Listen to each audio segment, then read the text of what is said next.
আপনাদের সামনে একটা ঘটনা মনে পড়ে গেল। এই যে এই বছরে 2026 সালে ফিফা বিশ্বকাপে দেখলাম, সেদিন রাত্রেবেলায় রাস্তায় যাচ্ছি, হঠাৎ করে দেখলাম অনেকগুলো মানুষ বসে আছে। আমি মনে করছি সব নামাজে যাবে অথবা উজু করবে, এই কারণে সিরিয়াল ধরে আছে। কিন্তু না, রাস্তার মধ্যে যখন যায় দেখি সব খেলায় ব্যস্ত। পাশেই মসজিদ, একজনও মুসল্লি মসজিদের ভিতর নাই।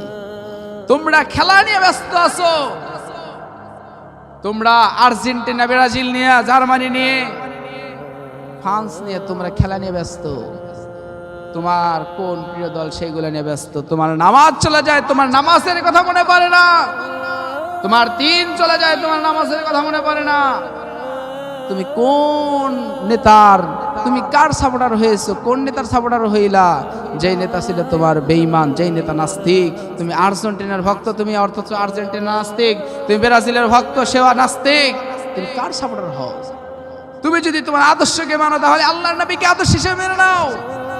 তুমি যদি কাউকে পছন্দ করো, তাহলে মুসলমানের সন্তানকে পছন্দ করো।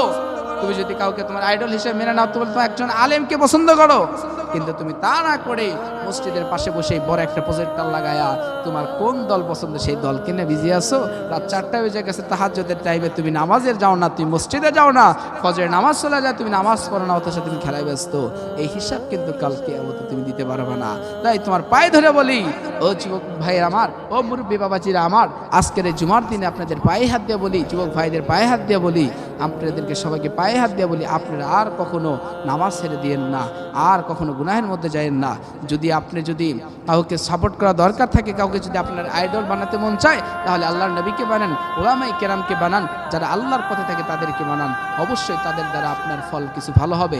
আর যদি খারাপের সাথে থাকেন, দেখবেন আপনার ফলটা কখনো ভালো হবে না। কারণ একটা পচা ফলের সাথে যদি একটা ভালো ফল রাখা যায়, দেখবেন ওই ফলটাও নষ্ট হয়ে যায়। তেমনিভাবে যদি একটা ভালো মানুষের কাছে একটা ভালো মানুষ রাখা যায়, দেখবেন একটা ভালো মানুষের কাছে যদি একটা খারাপ মানুষ রাখা যায়, দেখবেন ধীরে ধীরে ওই খারাপ মানুষটা ভালো হয়ে যাবে। তাই আমাদের প্রত্যেককে উচিত ভালো মানুষের সাথে থাকা, ভালো মানুষের যারা ইসলামকে পছন্দ করে, যারা আল্লাহর রাসূলকে আদর্শ হিসেবে মানে, যারা আল্লাহকে বিশ্বাস করে, তাদেরকে মেনে নেওয়া। আমরা প্রত্যেককে চেষ্টা করবো যেন আল্লাহ রাসূলকে আমরা যেন ভালোভাবে স্মরণ করি এবং আল্লাহ রাসূলের জন্য আদর্শ মানতে পারি। সেই তৌফিক যেন আল্লাহ তাআলা আমাদের দেন। সবাই বলেন আমিন।